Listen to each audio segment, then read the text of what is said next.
Hello friends welcome my channel. आज के আমি বানাবো কাঁচা কলার ভর্তা। কাঁচা কলার ভর্তা বানানোর জন্য দেখুন এখানে আমি দুটো কাঁচা কলা নিয়েছি। কলাগুলো একটু পুষ্ট দেখে নেবেন, তাহলেই খেতে ভালো লাগবে, নাহলে একটু কষ্টা লাগে। এখন কলার মাথাগুলোকে আমি কেটে নেব। এই যে দেখুন আপনাদের দেখানোর জন্য আমি দু মাথাটা কেটে নিয়েছি। এইটাকে আমি কুকারের মধ্যে দিয়ে দেবো, 1 কাপ জল দেবো, দিয়ে এটাকে আমি চোকলা শুদ্ধ বসিয়ে দেবো কুকারের মধ্যে। দিয়ে আমি কুকারে দুটো সিটি লাগিয়ে দেবো। এই দেখুন কুকারের মধ্যে কলা দুটো দিয়ে 1 কাপ জল দিয়ে আমি বসিয়ে দিয়েছি। গ্যাসের ফ্লেমটা অন করে নিয়েছি। এখন আমি দুটো সিটি করতে দেব। দুটো সিটি লাগিয়ে নিয়েছি আমি কলাটায়। এখন তারপরে আমি গ্যাসের ফ্লেম অফ করে কুকারটাকে নামিয়ে রেখেছি। এখন 10 মিনিট হয়ে গেছে, কুকারটার সিটিটা হয়ে গেছে। তো এখন আমি খুলে বার করে নেব কলাটাকে। দেখুন কুকারের ঢাকনাটা খুলে নিয়েছি।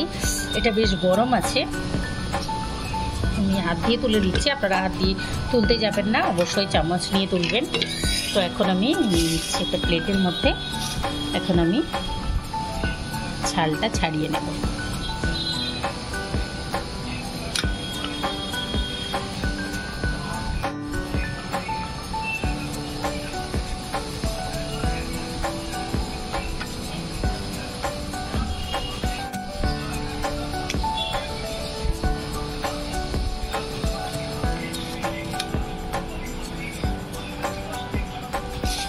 এবারে এটাকে আমি সাঁতলে নেব।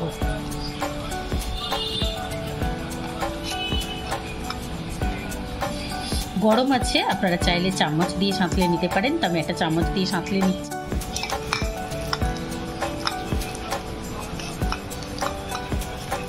এই দেখুন এটাকে খুব ভালোভাবে সাঁতলে নেব,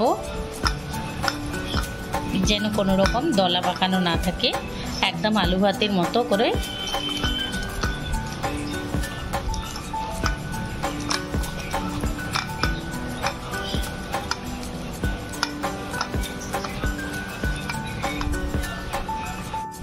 এই দেখুন সাঁতলে নিয়েছি আমি খুব ভালোভাবে। এখন এখানে নিয়েছি আমি ভাজা পেঁয়াজ, নিয়েছি আমি রসুন কয়েকটা তেলের মধ্যে দিয়ে ভেজে নিয়েছি হালকা করে, আর নিয়েছি কাঁচা লঙ্কা।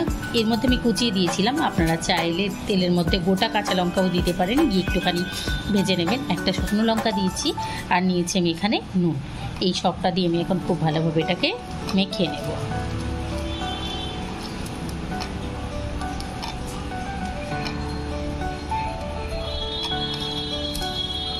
রসুনগুলোকে আমি একটু চেপে মেখে নিচ্ছি। আর এই রসুনগুলোর জন্যই কিন্তু এই কলার মাখাটা বা কলার ভর্তাটা খুব ভালো লাগে। তো আপনারা অবশ্যই ট্রাই করবেন। আমি এটাকে খুব ভালোভাবে মেখে নিয়ে তারপরে আমরা কলাটার সঙ্গে এটাকে মেখে নেব।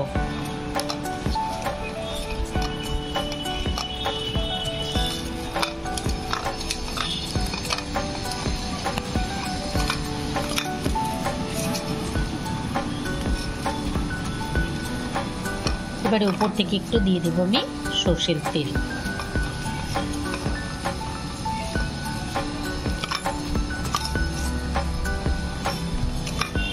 আর কিচ্ছু দিতে লাগবে না, একদম ইজি রেসিপি, আর খুব ভালো লাগে খেতে এটা।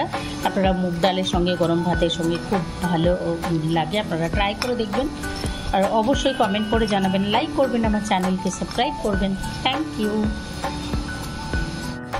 দিয়ে দিলাম আমি 2 ড্রপ মতো সর্ষের তেল। আপনারা চাইলে একটু বেশি পরিমাণে নিতে পারেন, আমি একদম অল্প 2-3 ড্রপ নিলাম। এই দেখুন রেডি হয়ে গেল আমাদের কলার ভর্তা। আপনারা অবশ্যই ট্রাই করবেন।